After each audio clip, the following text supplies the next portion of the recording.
श्री गणेशाय नमो नमः। सरस्वती नमस्तुभ्यं वरदे कामरूपिणी विद्यारंभम करिष्यामि भवति मे सदा। शिव शक्ति को कोट कोट कोट प्रणाम। मेरे श्रोतागणों, आज मैं आपको लग्न से हटकर एक पंच महापुरुष योग के बारे में जानकारी दूंगी कि पंच महापुरुष योग कैसे बनता है। हमारी कोई भी लग्न हो, जैसे हमारी लग्न कर्क है और यहीं पे उच्च का यहीं पे बृहस्पति बैठा हो, तो कर्क लग्न में बृहस्पति उच्च का हो जाता है। या यहाँ धनु राशि हो, यहाँ मीन राशि हो, कोई भी लग्न हो आपकी और उच्च का बृहस्पति यदि केंद्र में हो तो आपका एक हंस योग का निर्माण होता है। तो ये बृहस्पति से हंस योग का निर्माण होता है।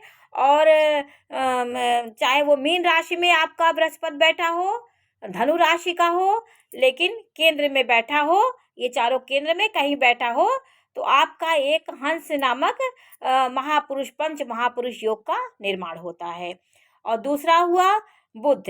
यदि आपकी कोई भी लग्न हो, आपकी जैसे मिथुन लग्न हो गई, धनु लग्न हो गई, तो आपका यहाँ पे बुध जैसे कन्या राशि का होके और मिथुन राशि में बुध बैठा हो, जैसे यहाँ बुध बैठा हो और यहाँ बुध बैठा हो, तो आपका एक भद्र नामक महापुरुष योग बनता है।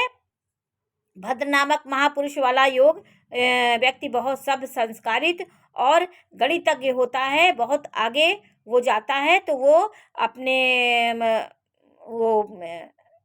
शेयर बाजार में, मार्केट में, शेयर बाजार, मार्केट और गणित के क्षेत्र में बैंकिंग और गणितज्ञ होता है। तो बुध उसका उच्च का हो जाएगा, तो वो भद्र नामक महापुरुष योग का निर्माण होता है। और आपको मैंने बताया कि केंद्र में अगर बृहस्पति उच्च का हो, आप स्वराशि का हो, तो आपका हंस नामक महापुरुष योग का निर्माण होता है।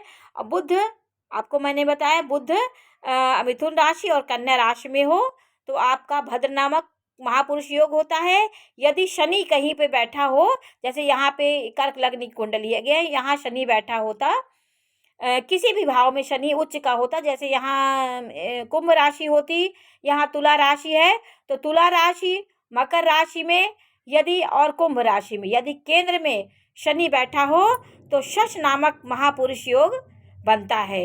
वो व्यक्ति सरकार की तरफ से सरकारी नौकरी का उनको योग होता है। सरकार की तरफ से उनके कामों में शनि उनका बहुत सपोर्ट करता है। शनि की उच्चता होने से व्यक्ति सरकार की तरफ से सरकारी सेवा की ओर जाता है। इसके बाद एक मंगल से भी योग बनता है, उसका नाम रुचक योग बनता है। तो जैसे ये मंगल है, एक यहाँ लिखा हुआ है, यहाँ 10 लिखा हुआ है, और तो अगर इसमें मंगल लग्न आपकी कोई भी हो, उच्च का मंगल मेष लग्न का, मेष राशि का, वृश्चिक राशि का, और ये 2 राशियों में मंगल और 10 भाव में मकर राशि में मंगल हो, तो ये उच्च का मंगल होता है। ये रुचक नामक एक योग तैयार होता है। जैसे इसमें मंगल बैठा होता है, इसमें बैठा होता, या वृश्चिक राशि में बैठा हो, यही, और चारों भाव में ये केंद्र भाव जो है उसमें बैठा हो, तो आपका रुचक नामक पंच महापुरुष योग का निर्माण होता है। अब इसी तरह आपका शुक्र यहाँ बैठा हो, यहाँ बैठा हो, यहाँ बैठा हो, लग्न से आपकी कोई भी लग्न हो, सिंह लग्न हो, कोई भी लग्न हो, यदि कोई ग्रह आपके केंद्र में उच्च की होके बैठे हैं तो आपका ये सब योग बनते हैं। बृहस्पति उच्च का है तो हंस नामक महापुरुष योग, बुध उच्च का है, मिथुन राशि कन्या राशि का है तो आपका एक भद्र योग बनेगा। शनि उच्च का है, मकर, कुंभ और तुला राशि का शनि है, तो आपका शश नामक पंच महापुरुष योग का निर्माण होता है।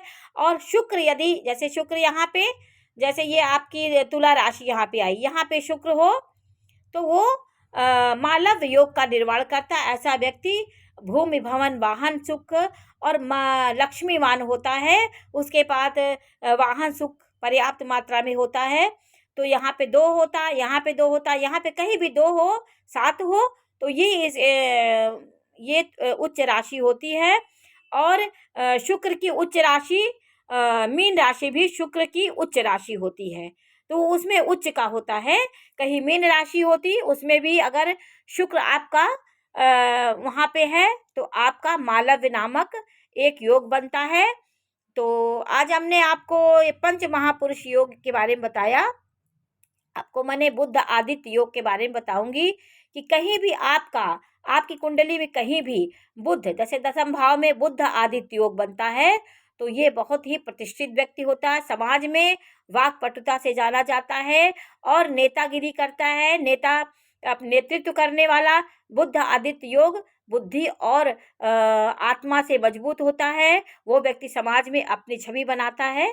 तो बुद्धादित्य योग का भी निर्माण अक्सर हो जाता है कुंडलियों में। तो आज मैंने आपको बृहस्पति से बनने वाले हंस योग, बुध से बनने वाले भद्र योग, शनि से बनने वाले शश योग और मंगल से बनने वाले रुचक योग और शुक्र से बनने वाले मालव्य योग के बारे में मैंने आपको जानकारी दी। जो कोई भी ग्रह उच्च हो करके केंद्र में बैठा हो तो ये सब योग का निर्माण होता है। मैंने आपका लिख के भी बता दिया है कि बृहस्पति देखिए धनु, मीन और कर्क राशि में उच्च का होता है, या इन राशियों में होकर वो केंद्र में बैठा हो तो आप बृहस्पति, आप बहुत मंत्रणा देने वाले, पढ़ने लिखने में बहुत आगे होंगे, आपका नाम विद्या से पहचाने जाएंगे। और भद्र योग का मैंने आपको बताया कि भद्र योग बुध से बनता है। बुध अपनी राशि में हो, कन्या राशि में हो, मिथुन राशि में हो तो भद्र नामक पंच महापुरुष योग का निर्माण होता है। बच्चा बहुत सभ्य संस्कारित, आपको मैंने गणितज्ञ होता है, वो चार्टर्ड अकाउंट हो सकता है, बैंक में काम कर सकता है, बुद्ध बहुत उसका मजबूत होता है। और शनि से बनने वाला योग देखिए, शनि तुला राशि में हो, मकर राशि में, कुंभ राशि में और इन चारों केंद्रों में दिखाई दे तो आपका एक शश नामक महापुरुष योग बनता है। तो मैंने शश के बारे में बताया कि वो सरकारी नौकरी के प्रति बहुत, उसको सरकारी नौकरी मिलती है और राज्य से संबंधित सेवा करता है। वो मंगल रुचक योग, वो सेना, साहस, पराक्रम और प्रबंधन क्षमता में बहुत तेज होता है, वो रुचक योग का निर्माण बनता है। जैसे ये इसमें होता तो आपका मंगल रुचक योग का निर्माण करता है। शुक्र से मालव्य योग बनता है, मालव्य योग वाला मैंने आपको बताया भूमि भवन वाहन और सुख का उसको जीवन में मिलता है। ये सब हम अपने पूर्वजन्म से लेके आते, ये सब योग हमारे प्रारब्ध से बनते हैं। बुध आदित्य योग के बारे में आपको बताया कि बुध और सूर्य एक जगह पे कहीं भी केंद्र में होंगे तो बुद्धादित्य योग बनता है। पंचम में हो, दसम में हो तो बहुत महत्वपूर्ण होता है। आज मैं आपको ये बताऊंगी कि ये कुंडली में सबसे बलवान भाव ये दशम भाव होता है। इस बारे में आप जान लीजिए कि दसम भाव में कोई भी ग्रह होंगे वो 10 गुना बली हो जाएंगे, इसलिए यहाँ बैठा ग्रह बहुत बली हो जाता है। तो आज मैंने आपको पंच महापुरुष योग के बारे में बताया। अब मैं आपको तुला लग्न के बारे में भी जानकारी दूंगी। नमस्कार।